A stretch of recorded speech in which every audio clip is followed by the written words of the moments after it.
Mengapa Nusantara menjadi rebutan bangsa Eropa? Rahasia kekayaan yang mengubah sejarah dunia.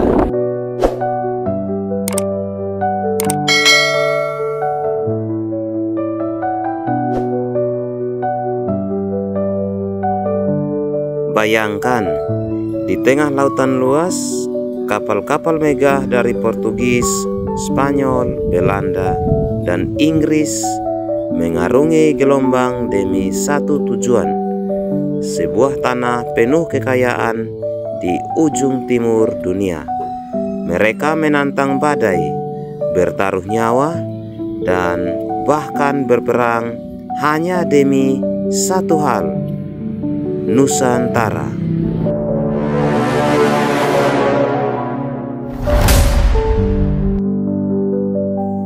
Tapi, mengapa wilayah yang kita kenal sebagai Indonesia begitu luar biasa di mata dunia?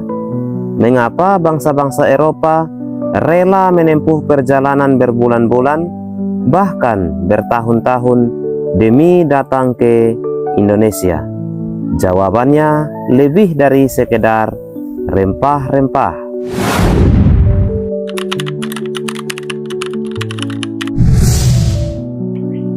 Yang pertama, rempah-rempah adalah komoditas yang lebih berharga dari emas. Di abad ke-15 hingga abad ke-17, dunia sedang mengalami demam rempah.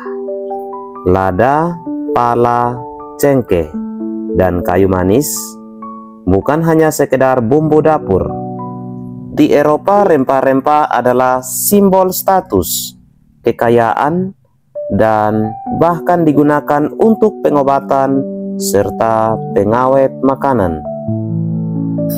Saat itu, 1 kilogram pala di Eropa bisa setara dengan harga sebuah rumah mewah.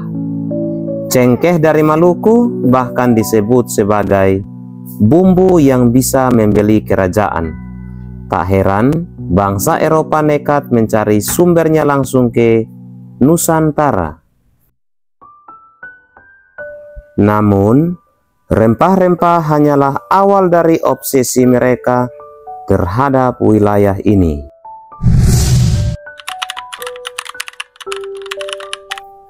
Alasan yang kedua adalah lokasi Nusantara yang strategis, merupakan pusat jalur perdagangan dunia. Nusantara terletak di antara Samudra Hindia dan Samudra Pasifik, menjadikannya jembatan antara Barat dan Timur. Pedagang dari Arab, Persia, Cina, dan India sudah lebih dahulu menjadikan Nusantara sebagai pusat perdagangan sebelum bangsa Eropa datang. Saat Portugis dan Belanda melihat potensi ini, mereka tahu bahwa siapapun yang menguasai Nusantara akan menguasai perdagangan dunia. Dan itu berarti kekayaan yang tak terbatas.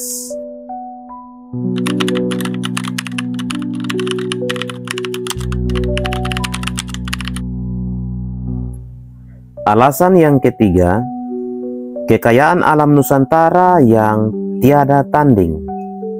Selain rempah-rempah, Nusantara adalah tanah dengan kekayaan alam yang melimpah, seperti emas dan perak yang berasal dari tanah Papua dan Sumatera yang menyimpan cadangan emas yang luar biasa. Kayu berkualitas tinggi seperti jati dari Jawa dan Kalimantan menjadi bahan utama dalam pembuatan kapal-kapal Eropa. Hasil pertanian berlimpah seperti kopi, teh, dan gula dari Nusantara menjadi primadona di pasar dunia. Sumber daya laut yang kaya seperti garam, mutiara, dan ikan menjadi komoditas yang diburu oleh para pedagang. Dengan segala kekayaan ini, Nusantara adalah harta karun dunia yang nyata.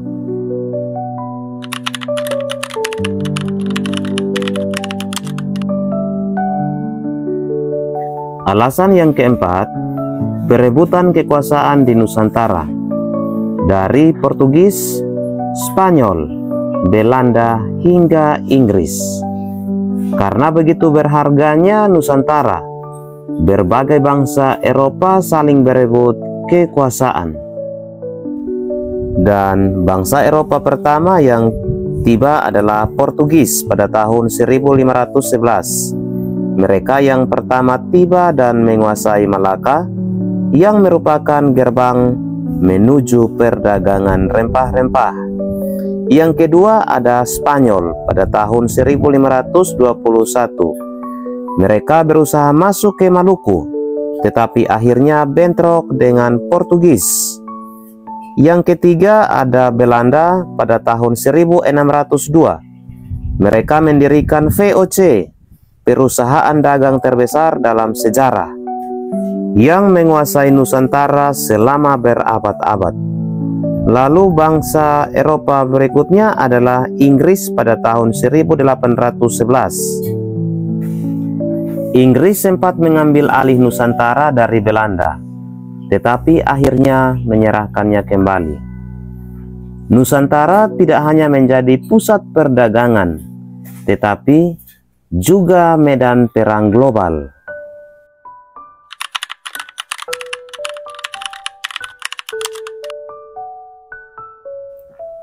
Alasan yang kelima, dampak besar bagi Nusantara dan dunia.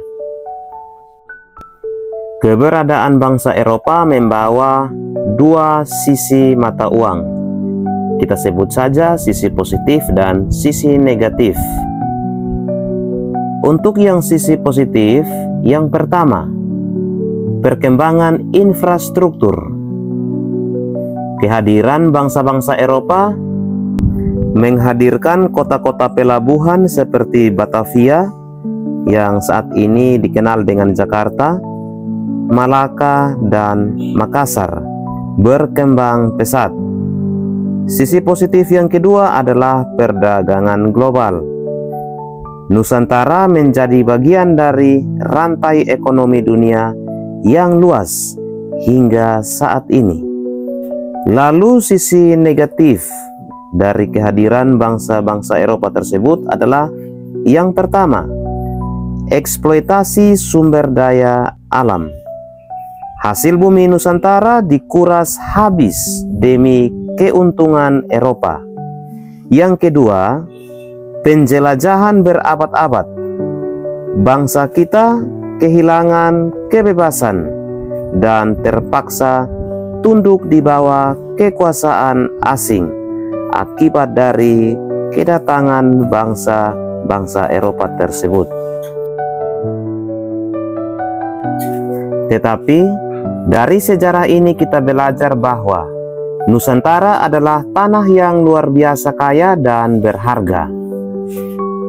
Kini Indonesia tetap menjadi pusat perhatian dunia dengan sumber daya yang melimpah. Apakah kita bisa mengelola kekayaan untuk kepentingan bangsa sendiri? Dulu Nusantara jadi primadona bangsa asing. Sekarang saatnya kita bangkit menjadi tuan rumah di negeri sendiri. Bagaimana menurut kalian? Apakah Indonesia masih punya potensi untuk menjadi pusat ekonomi dunia? Tulis pendapat kalian di kolom komentar ya. Oh ya teman-teman, jangan lupa untuk like, share, dan subscribe untuk cerita sejarah lainnya yang tak kalah seru. Oke, sekian dulu video ini. Semoga menjadi sebuah wawasan yang bermanfaat bagi teman-teman sekalian.